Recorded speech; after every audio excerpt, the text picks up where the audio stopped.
साई बंदगी सतनाम। तो आज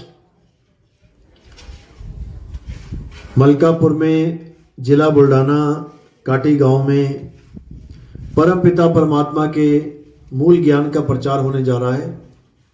बहुत बड़े भाग होते हैं उन जीवों के जो इस ज्ञान को अपने पूरे जीवन काल में एक बार भी सुन पाते हैं, और उससे भी बड़े भाग होते हैं उन जीवों के जो इस ज्ञान को थोड़ा सा भी समझ पाते हैं।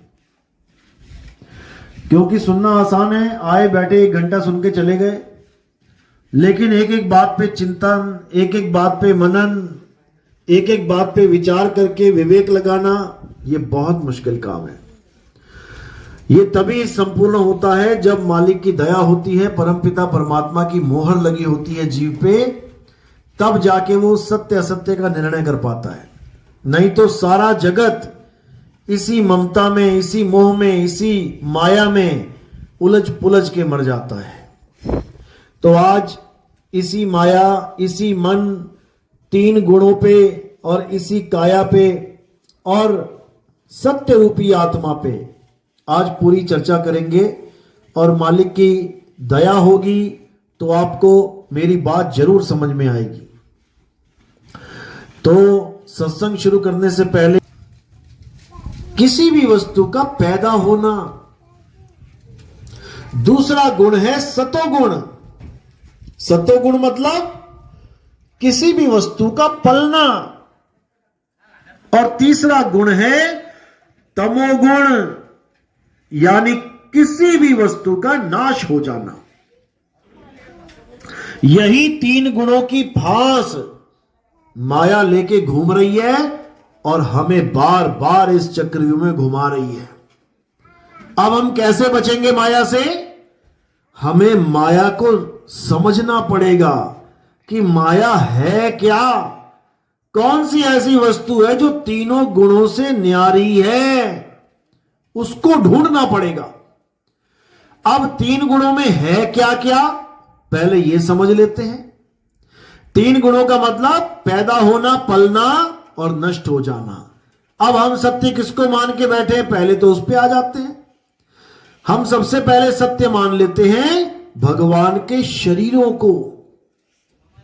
कोई राम जी के शरीर की पूजा कर रहा है, कोई श्याम जी के शरीर को भगवान मान बैठा है, कोई हनुमान जी के शरीर को भगवान मान बैठा है, कोई शेरा वाली माता को मान बैठा है, यानी किसी ना किसी शरीर की कोई ना कोई पूजा कर रहा है।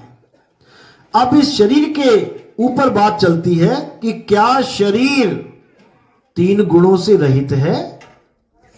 जब कृष्ण जी पैदा हुए छोटे से, धीरे धीरे पले बड़े हुए, पैदा हुए तो रजोगुण, पले बड़े हुए तो सतोगुण, और जैसे ही अंत में पैर में तीर लगा, शरीर की मृत्यु हो गई, वो तमोगुण में समा गया। यानी रजोगुण, सतोगुण, तमोगुण से कृष्ण जी का शरीर न्यारा नहीं है।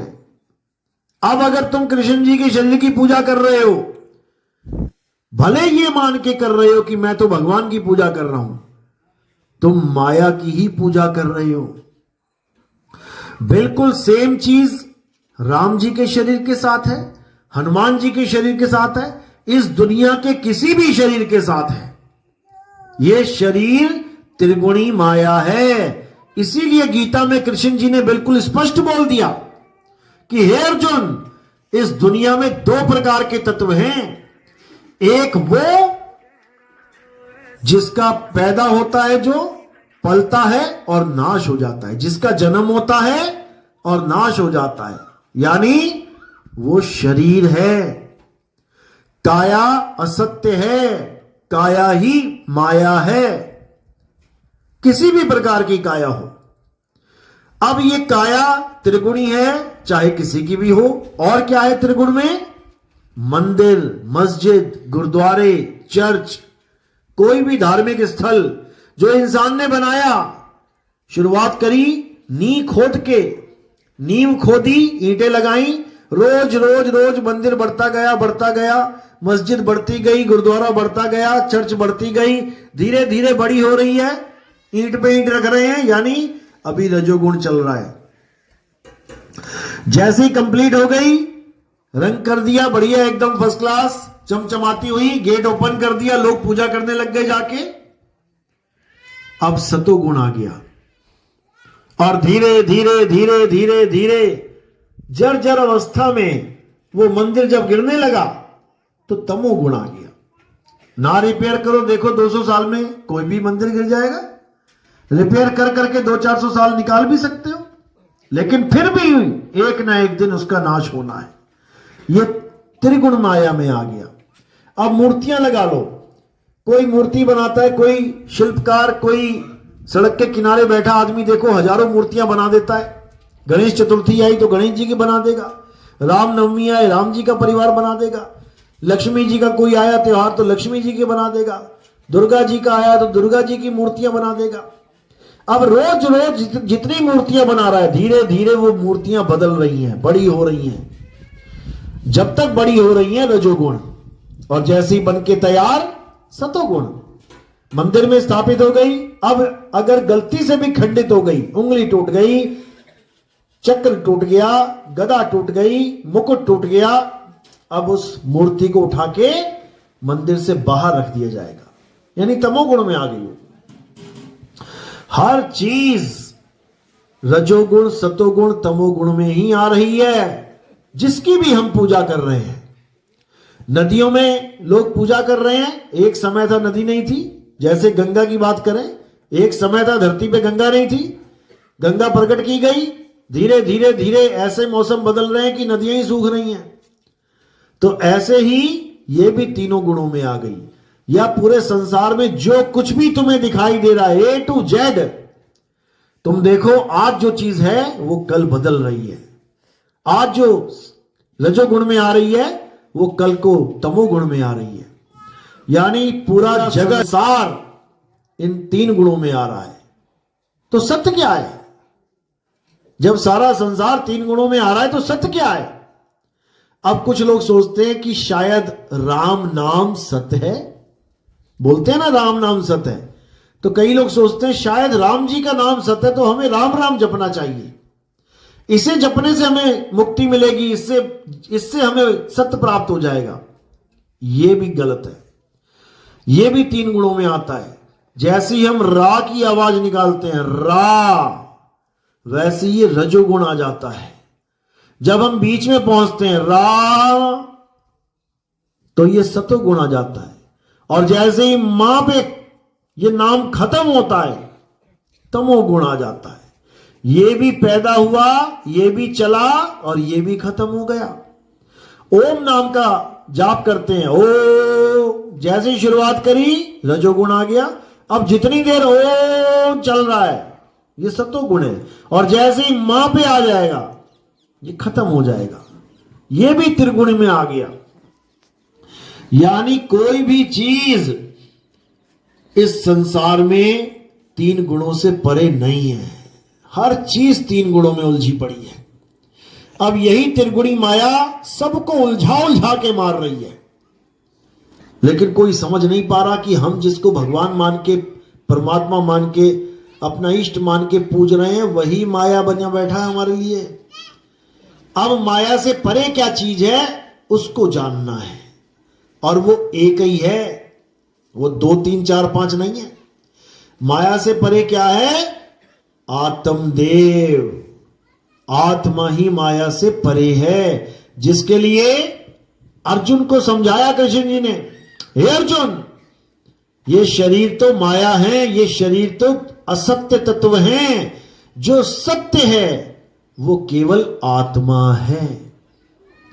इस आत्मा को ना तो कोई शस्त्र काट सकता है, इस आत्मा को ना तो अग्नि जला सकती है, इस आत्मा को ना तो वायु सुखा सकती है, इस आत्मा को ना तो जल भिगो सकता है।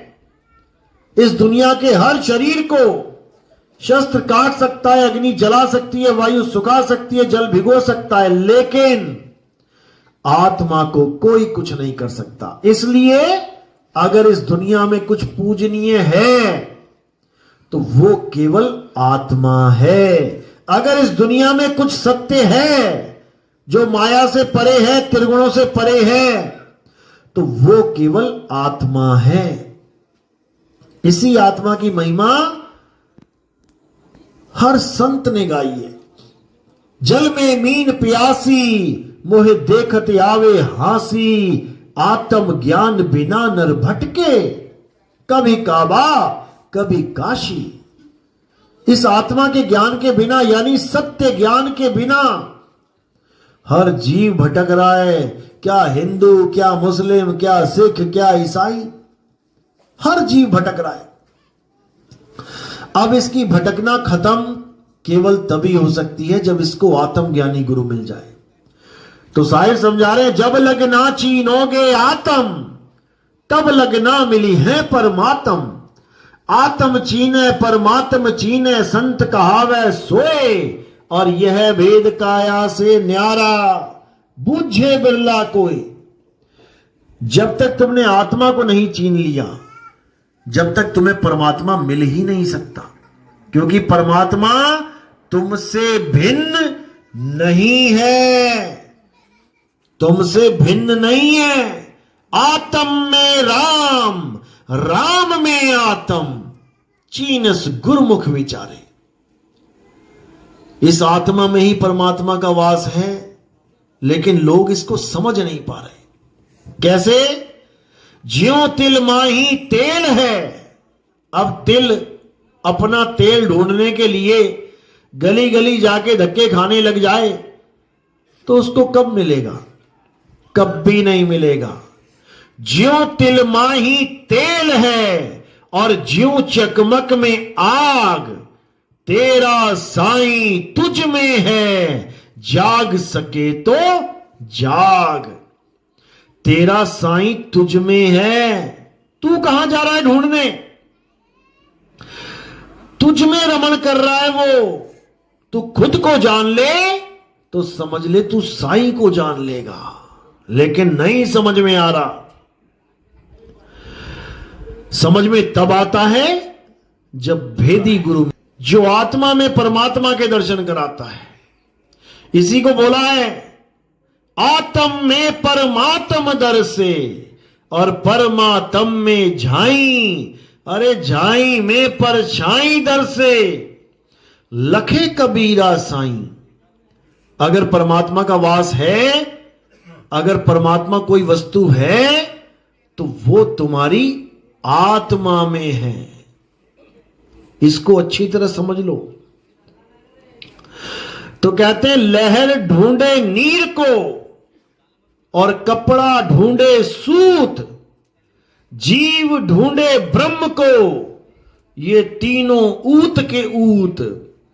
ऊत यानी पागल, ये बावले घूम रहे हैं। लहर ढूंढे बूंद को। अब लहर बनी किससे है? पानी की बूंदों से ही बनी है। अब वो पानी ढूंढ रही है, पानी कहां है, पानी कहां? अरे तू बनी किससे है? तू पानी से ही बनी है।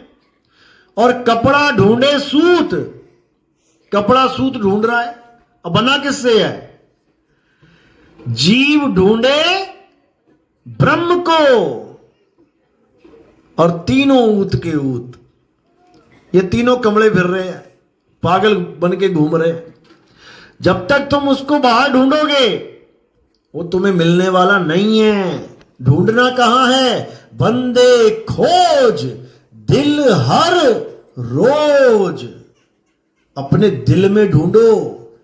अब ये वाले दिल में मत ढूंढने लग जाना जहां पे पंप चल रहा है खून आगे बढ़ाने का। दिल का मतलब है हृदय, हृदय का मतलब है तुम्हारा निज स्वरूप, तुम्हारा निज स्वरूप। इसी को साहिब ने बोला है कि हमारी आत्मा में परमात्मा ऐसे रमा हुआ है जैसे दूध में घी। अब दूध बोले कि मैं घी ढूंढने जा रहा हूं, ढूंढता रहे। गलियों में, नदियों में, नालों में, जंगलों में, पहाड़ों में दूध भागा फिर रहा है घी को ढूंढने के लिए। कहां है घी, कहां है घी? अरे भाई तेरा घी तुझ में है। जहां पर भी तो खड़ा हो गया वही परमात्मा है। तुम जहां पर भी बैठे हो वहीं परमात्मा है। बस तुम भेदी गुरु से भेद प्राप्त कर लो कि वो वस्तु है कहां। वस्तु कहीं ढूंढे कहीं और कैसे लागे हाथ।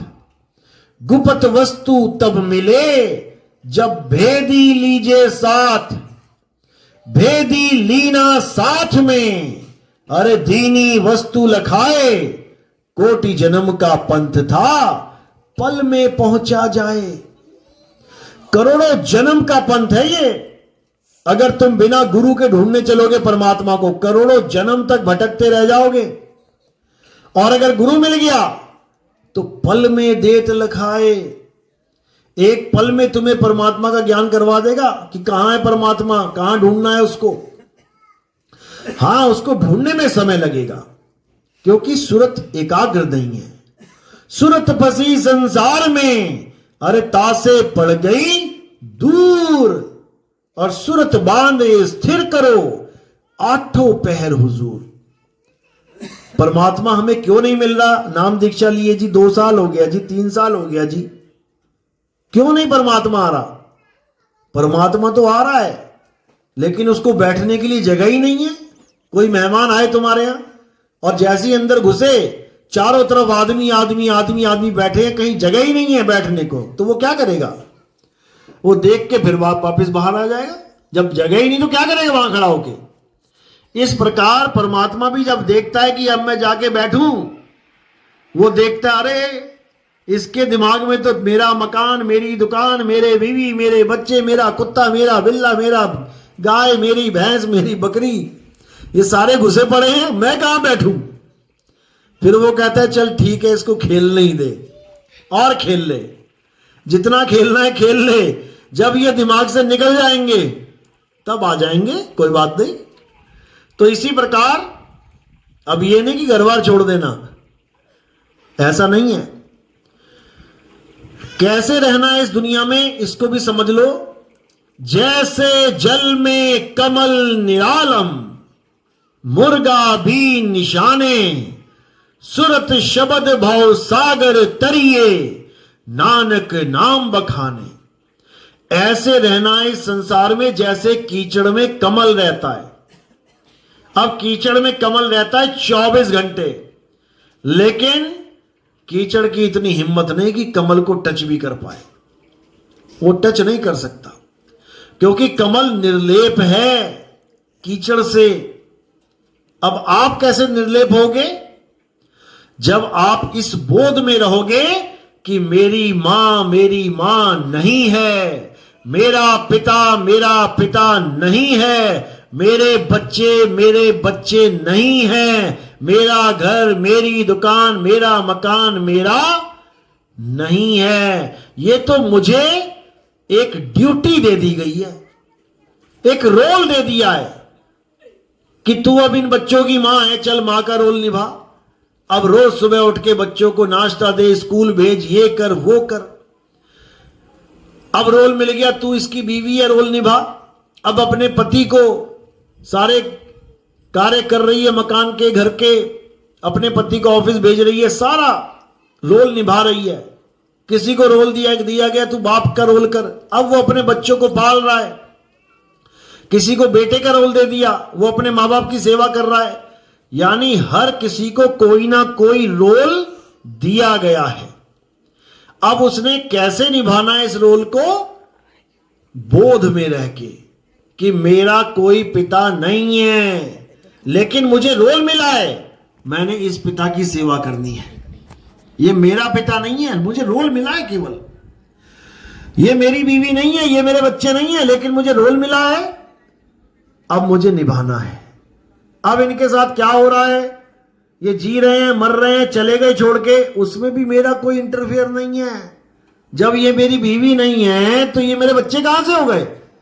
ये बच्चे कौन है? किसी के घर में मरे तो मेरे घर में पैदा हो गए। कैसे आता है जीव?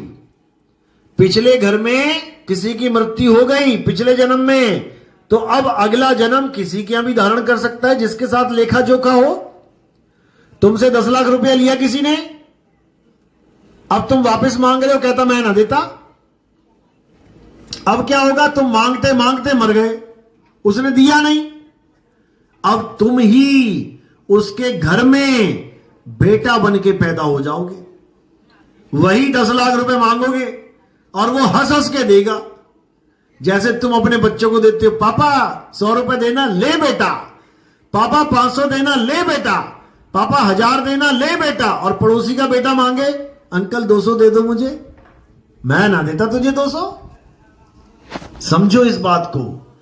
इक लेवा इक देवा दूतम, कोई किसी का पिता न पूतम। एक लेवा एक देवा, यानी तुमने जिनके उधार मारे थे वही तुम्हारे घर बेटा बन के आ गए हैं अपना पैसा वापस लेने। और जब पूरा हिसाब हो जाएगा तो वो कहेंगे तू कौन मैं कौन। तुम्हें बुढ़ापे में छोड़ के चले जाएंगे, कोई अमेरिका चला गया, कोई इंग्लैंड चला गया, मुड़ के देखा तक नहीं मां बाप को। बेचारे करोड़ों रुपए के बंगलों में महीना महीना तक मरे रहे, सड़ गए, बदबू आई, पड़ोसियों ने दरवाजा तोड़वाया तो देखा वहां हड्डी का ढांचा पड़ा हुआ है, कीड़े पड़े हुए हैं, मरे पड़े हैं। तो भाई कोई किसी का नहीं है, ये सब लेने देने के संबंध हैं। तुम्हारा बेटा इसलिए आ गया क्योंकि तुम उसके कर्जदार हो, तुम दे रहे हो उसको, और ऐसे कर्जदार बन गए कि लेके भी वो कहेगा अरे पिताजी तूने मेरे लिए किया क्या है। जो तूने किया वो तो सब करते हैं अपने बच्चों के साथ, तूने स्पेशल क्या कर दिया मेरे लिए। ऐसी बातें सुना के, ताने मार के, तब तुम्हें समझ में आएगा कि ये मेरा बेटा नहीं है भाई, ये मेरा देवनदार है, लेवनदार है। तो यही माया है, इसी माया से परे हो जाना है, यानी सारे काम करते जाओ और इसको एक खेल समझो। ये एक नाटक चल रहा है, कोई किसी का नहीं है। अगर आपका कोई है इस संसार में तो केवल और केवल परमपिता परमात्मा, उसके अलावा कोई नहीं है।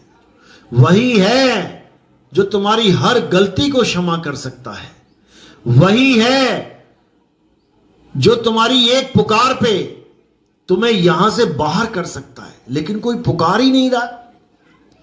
पुकार किसकी चल रही है? हे भगवान मेरी इस बार फसल बढ़िया हो जाए, तथास्तु। हे भगवान मेरे बच्चे के अच्छे नंबर आ जाएं। गुरु भी धारण कर लिया तो क्या मांग रहे हो? मेरी बेटी के बच्चा नहीं हो रहा, मेरी बहू के 7 साल से बच्चा नहीं हुआ, बताओ बाबा जी हम बच्चे देने के लिए बैठा है। मुक्ति की बात कोई नहीं कर रहा कि मैं जन्मों जन्मों से फंसी हूं, पता नहीं कितनी बार मां बन ली, कितनी बार बेटी बन ली, कितनी बार कुत्ता बिल्ली हाथी घोड़ा सूअर चीते सांप बिच्छू क्या नहीं बन गए। लेकिन अभी भी किसी को मुक्ति का मतलब भी नहीं पता है। मुक्ति को तो कहते हैं अरे मुक्ति क्या करनी है, ऐसे ऐसे पंथ चल रहे हैं। अगर उनसे कहो ना कि भैया मुक्ति, कहते मुक्ति क्या चीज है? मुक्ति तो बहुत नीचे का ज्ञान है, बहुत तुच्छ चीज है। अच्छा फिर बढ़िया चीज क्या है? अरे भगवान के साथ आओ, दुनिया में बार बार आओ, कभी गोपी बन के कभी ग्वाल बन के आओ, इसी में खुश हैं। क्योंकि इनको मुक्ति की परिभाषा तक नहीं पता है। अगर इनको मुक्ति की परिभाषा पता लग जाती तो ये मुक्ति की बात करते, ना कि बार बार जन्मने की मरने की। अरे एक बार ग्वाले बन गए, दूसरी बार क्या पता ग्वाला बनाए ना बनाए, राक्षस बना दे। सुदामा ऐसा पुरुष था जिसके चरण धो के पिए। किसने? भगवान कृष्ण ने। सोचो, तुम्हारे तो नहीं पिए ना धोखे कभी। जो के पिए उसको अगला जन्म किसका मिला पता है? राक्षस का, चूड़ राक्षस। किसी को नहीं पता है। शिव महापुराण में दर्ज है ये पूरी कहानी, पढ़ो जाके, तुम्हें पता लगे कि जिसके चरण धोके भगवान ने पी लिए वो भी राक्षस जून को प्राप्त हो गया। तो तुम कहां कहां जाओगे, तुम ये सोच लो पहले। तुम्हारी तो ऐसी दुर्गति होगी इस माया में कि तुम सोच भी नहीं सकते कि मेरे कौन कौन से जन्म हो लेंगे। किसी को बख्शा नहीं जाए, किसी को नहीं, कोई बचने वाला नहीं है। बचेगा कौन? कहे कबीर सोई जन बच गए, जिन शब्द में सुरत संभारी, गगन में अगिया लागी बड़ी भारी। इस पूरे संसार में आग लगी है माया की, और बड़े बड़ों को नचा मारा इसने। अब बचेगा कौन? बचना चाहो काल जाल से, तो चीनो शब्द हमारा, और कहे कबीर अमर कर राखू, जो निज होए हमारा। जो 100% मेरा हो जाएगा, जो निज मेरा हो गया, जो मेरा हो गया 100%, उसको मैं बचाऊंगा और उसको बार बार इस भवसागर में आने नहीं दूंगा। कि कोई कहे कि सत भक्ति करके भी मैं वापस आना चाहता हूं, नहीं आ पाएगा वो। साहिब इसी को समझा रहे हैं बार बार कि नकली भक्ति करोगे तो भक्ति करने के बाद भी आना पड़ेगा, और असली भक्ति करोगे उसके बाद तुम सत्य में समा जाओगे। फिर तुम्हारा आना जाना, जन्मना मरना, ये सुख और दुख में हंसना रोना, ये सब खत्म, सब कुछ खत्म। तो नकली भक्ति क्या है? जाप, अजप्पा, अनहद। जाप यानी मंत्रों के जाप, राम राम राम राम राम राम, हरे कृष्णा हरे कृष्णा हरे कृष्णा, अल्लाहु अल्लाहु अल्लाहु, Waheguru Waheguru Waheguru, God God God, कुछ भी, ये सब जाप हैं। जाप मरे, तुम्हारी काया के खत्म होते ही सारे जाप खत्म हो जाएंगे। जब तक काया जीवित है खूब बड़बड़ा लो, और जैसे ही काया खत्म सारे मंत्र भी खत्म। तो कहते हैं जाप मरे, अजपा मरे। ये श्वासों का अजपा जाप, कोई कह रहा है सोहं सोहं, कोई कह रहा ओहम ओहम, कोई कर रहा है कोहम कोहम, वो हम, ये सब खत्म हो जाएगा। जाप मरे, अजप्पा मरे, अनहद भी मर जाए। कानों में उंगलियां डाल के 5 धुनों को सुन रहे हैं, सोच रहे हमारी मुक्ति हो जाएगी। साहिब कह रहे अनहद भी मर जाए। जिस अनहद को ये परमात्मा मान के बैठे हैं वो भी खत्म हो जाएगा। बचेगा कौन? सूरत समाए शब्द में, वाको काल ना खाए। अगर भेदी गुरु से तुम्हें सार शब्द का ज्ञान प्राप्त हो गया, अब तुम्हें काल नहीं पकड़ पाएगा, क्योंकि तुम्हारा वास सार शब्द में हो जाएगा, और सार शब्द तक काल नहीं पहुंच सकता। इसी को साहिब ने समझाया कि सार शब्द आए जेहि विधि हाथा, तेहि विधि काल नवावे माथा। एक बार सार शब्द हाथ आ गया, अब काल घुटने टेक देगा, सिर झुका लेगा तुम्हारे आगे। यह महिमा है सार शब्द की। और कुछ लोग भरमाने में लगे हैं कि सार शब्द कुछ होता ही नहीं है। बिल्कुल नहीं होता है, लेकिन किनके लिए? जिनको वो प्राप्त नहीं हो पाता उनके लिए नहीं है। एक लोमड़ी जंगल में जा रही थी, अंगूर का पेड़ मिला, अंगूर की बेल, अब ऊपर देखा अंगूर बढ़िया एकदम पीले पीले, अब लगी छलांगे मारने की अंगूर खाए जाए। 1000 बार छलांग मार दी, अंगूर तक नहीं पहुंच पाई। अब क्या करें?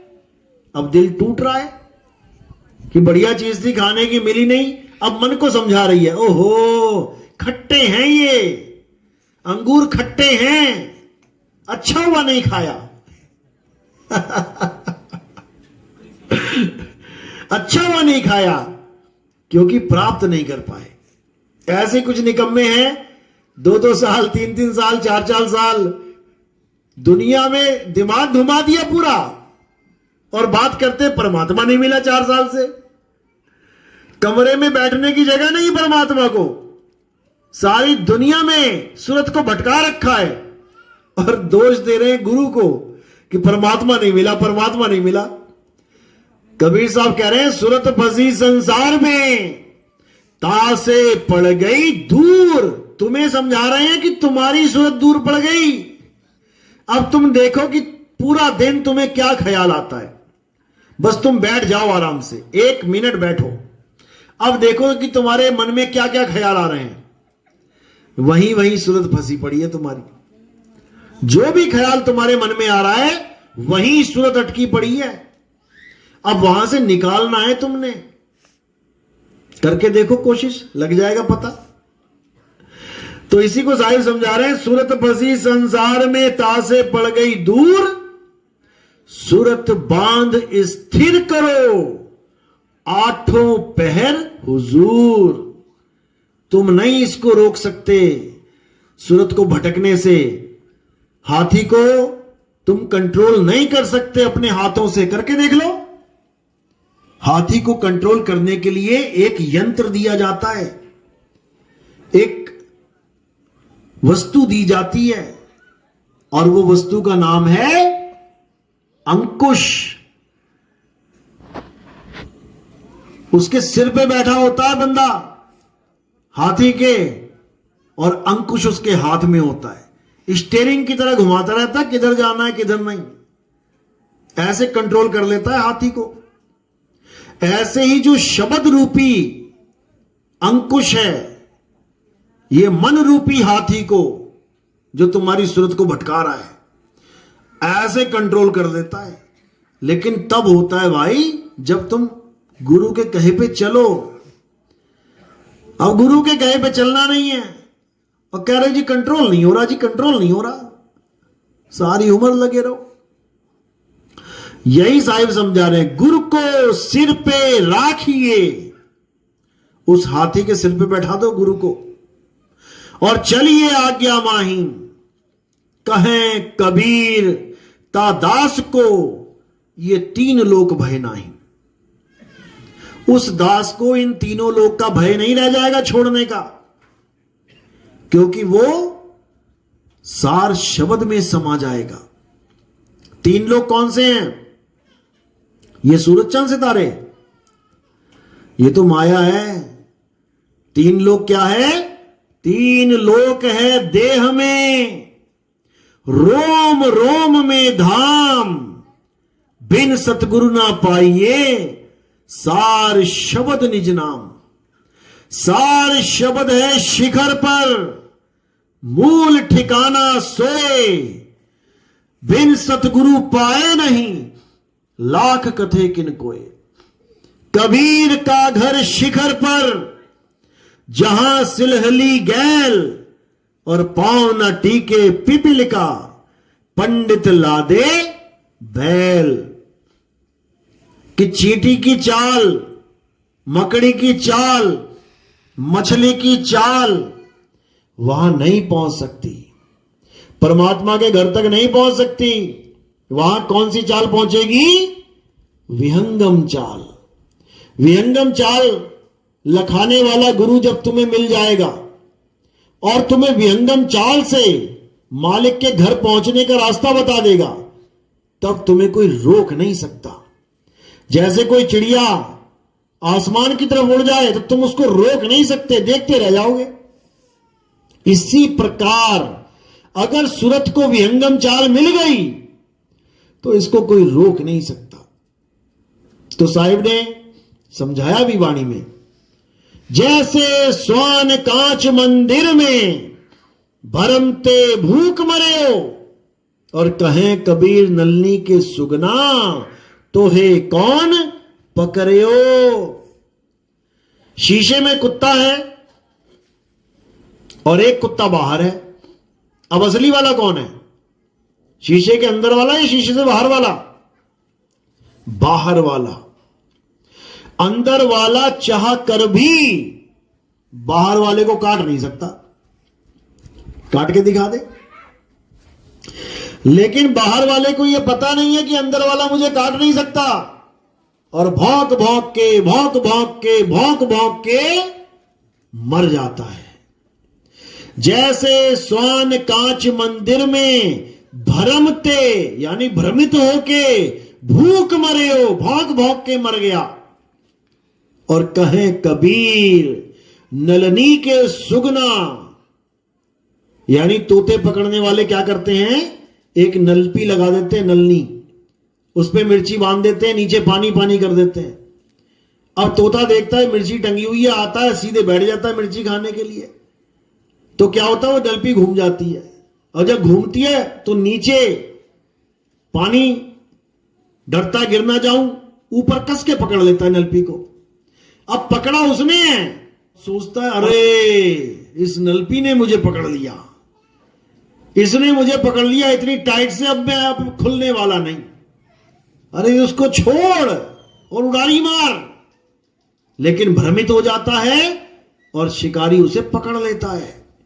तो कह रहे हैं कहे कबीर नलनी के सुगना, यानी उस नलपी के तोते, अरे तोहे कौन पकड़ी, तुझे किसने पकड़ लिया, तूने खुद पकड़ रखा है उसको।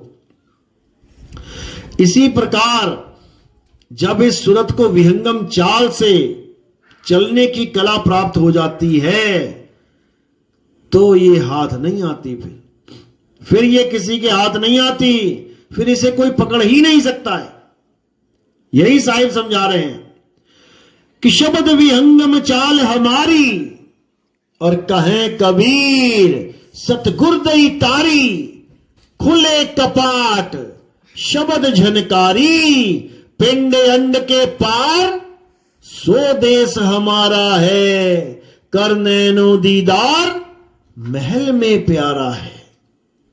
बिल्कुल क्लियर बता दिया कि ये मकड़ी की चाल वाले, मछली चाल वाले, चींटी की चाल वाले, ये जिंदगी में कभी नहीं पहुंच सकते वहां पे। क्या एक मछली, क्या एक चींटी, क्या एक मकड़ी आसमान में उड़ सकती है? कभी नहीं उड़ सकते, क्योंकि इनकी चाल किसी ना किसी तत्व पे निर्भर होती है, आधारित होती है, आधार लेते हैं ये लोग। चींटी दीवार का आधार लेती है, मकड़ी जाल का आधार लेती है, और मछली पानी का आधार लेती है। लेकिन पक्षी निराधार उड़ता चला जाता है। इसी को बोला है विहंगम चाल। तो गरीबदास जी कहते हैं सतगुरु के लक्षण कहूं अचल विहंगम चाल, हम अमरापुर ले गए ज्ञान शब्द सरघाल।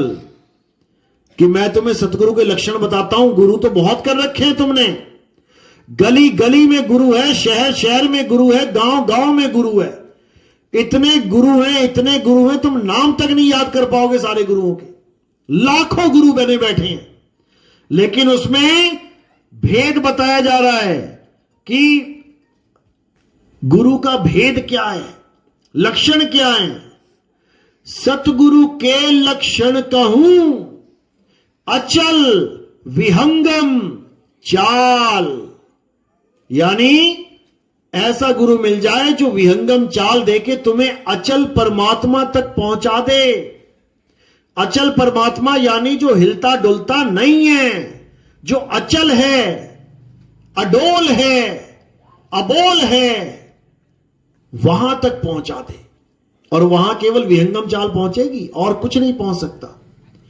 तो कहते सतगुरु के लक्षण कहूं अचल विहंगम चाल, हम अमरापुर ले गए, यानी मुझे मेरे गुरु अमरपुर ले गए।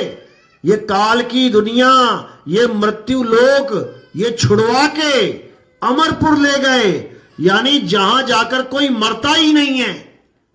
यहां तो सबको मरना पड़ेगा भाई, चाहे तुम करोड़पति हो, चाहे तुम रोडपति हो, चाहे तुम आदमी हो, चाहे तुम औरत हो, चाहे तुम बच्चे हो, चाहे तुम जवान हो, चाहे तुम बूढ़े हो, सबको एक ना एक दिन तो मरना पड़ेगा।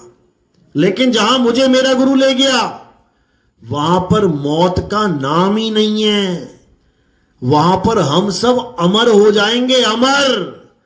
साहिब समझा रहे हैं ना, बचना चाहो काल जाल से, चीनो शब्द हमारा, कहे कबीर अमर कर राखूं, ऐसी जगह बता दूंगा जहां जाने के बाद कोई मरता ही नहीं है, मौत होती ही नहीं है, क्योंकि मौत केवल मृत्यु लोक में होती है। मृत्यु लोक कहां है? मृत्यु लोक जहां तुम बैठे हो यही है मृत्यु लोक, और इसी लोक में तुम्हारी मौत होने वाली है। और तुम अपने भाई भाई से झगड़ा कर रहे हो, मुझे कम जमीन दी तूने ज्यादा ले ली, मुझे कम मकान दिया तूने ज्यादा ले लिया, मुझे कम पैसे दिए तूने ज्यादा ले लिए, और यही मौत तुम्हारा इंतजार कर रही है कि आजा बेटा तुझे मैं दिलाती हूं जमीन।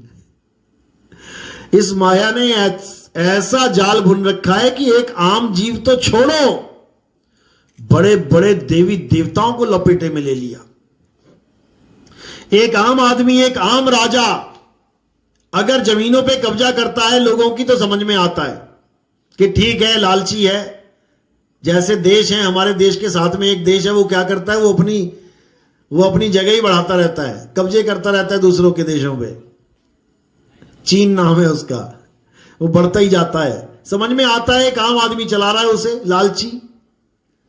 लेकिन भगवान राम जैसे लोग, उन्होंने भी घोड़ा दौड़ा दिया। कौन सा यज्ञ किया था? अश्वमेघ यज्ञ। क्या मतलब होता है उस यज्ञ का? कि मैं घोड़ा दौड़ा रहा हूं और ये घोड़ा जहां जहां जा रहा है सब अपने आप सरेंडर कर देना मेरे आगे।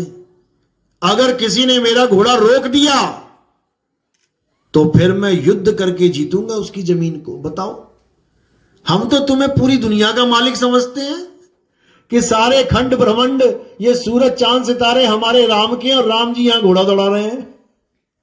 भैया कौन सी जमीन पे कब्जा करना चाहते हो? अरे तुम्हारी तो है सारी। फिर किसने पकड़ा घोड़ा? किसने पकड़ा? लव कुश ने। और लव कुश को भी पहचान नहीं पाए कि ये मेरे ही पुत्र हैं। अब बताओ, ये माया बहुत प्रबल है भाई। इस माया ने ऐसा घुमाया है सबको कि कोई नहीं निकल सकता इस माया के जाल से। अब निकलेगा कौन? हे अर्जुन, जो मेरी त्रिगुणी माया को लांग जाते हैं, जो इस त्रिगुणी माया को पहचान के इससे परे चले जाते हैं, केवल वही इस माया से बच पाते हैं। हे अर्जुन, इस त्रिगुणी माया से परे केवल एक वस्तु है, और वो है आत्मा।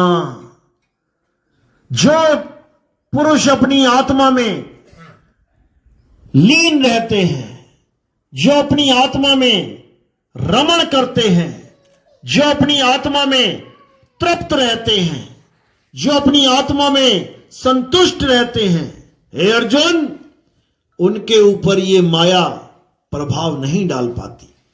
वो इस माया से निकल गए। जिसने शरीर को समझ लिया कि ये माया है, वो कभी शरीर की पूजा करेगा ही नहीं। जिसने समझ लिया कि ये सामने दो बोतलें हैं, हरी वाली में जहर है और लाल वाली में अमृत, वो कभी जहर की बोतल पिएगा ही नहीं। समझना पड़ेगा। तुम्हारे घर में भी जहर की बोतलें रखी हैं, नहीं रखी तो बता दो। चूहे मारने वाला जहर, खटमल मारने वाला जहर, मच्छर मारने वाला जहर, जहर ही है वो।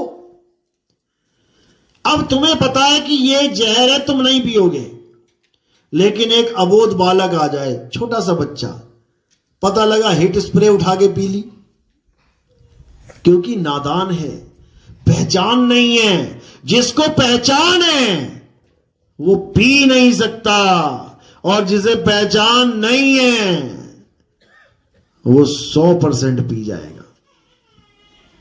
इसी प्रकार कृष्ण जी ने समझा दिया कि ये शरीर ही माया है।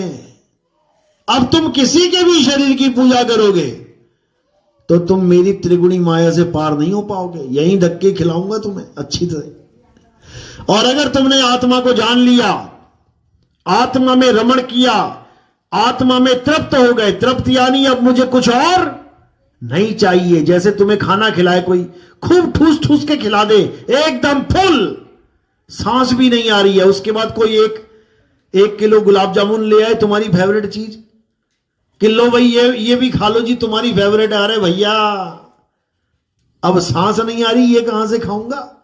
अब मैं तृप्त हो गया हूं, अब मुझे कुछ नहीं चाहिए।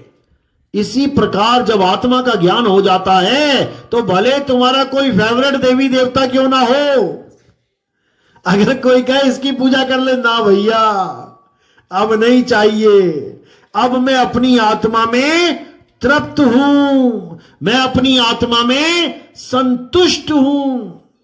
ऐसी संतुष्टि मिल जाएगी, लेकिन तब मिलेगी भाई जब ये सूरत संसार से ज्यादा प्रभु को प्यार करेगी।